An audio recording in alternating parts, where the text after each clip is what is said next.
எழுதி போடுங்க ஐயா. உங்க தம்பி அன்பும் பண்பும் பாசம் இருந்த அருமை அண்ணன் தேவராசர்களுக்கு உங்கள் அன்பு தம்பி பாசத்துடன் நேசத்துடன் எழுதி கொடுங்க. நல்லா இருக்கேன். நீங்கள் அனைவரும் நலமா நலம் நலமாய் ஆவல்.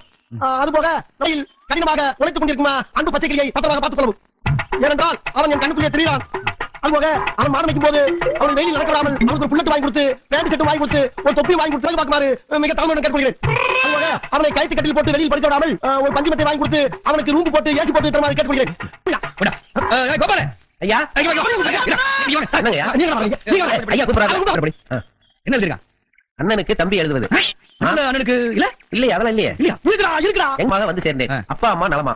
அப்பாவுக்கு வேலைக்கு மாத்திரை கொடுக்கவும். 2 நாட்களாக எனக்கு ஜலதோஷம். ஒண்ணுமே இல்லையா? பச்சை கிளிங்கிற வார்த்தையே இதுல இல்லைங்க. எந்த நாளாரி உங்களுக்கு படிச்சா யாருக்கா படிக்க தெரியல? சட்டை போட்டுக்கேன்னு பாக்குறியா? வேலை கிடைக்கல வெறுப்புல இருக்கிறேன். படிக்கலையா?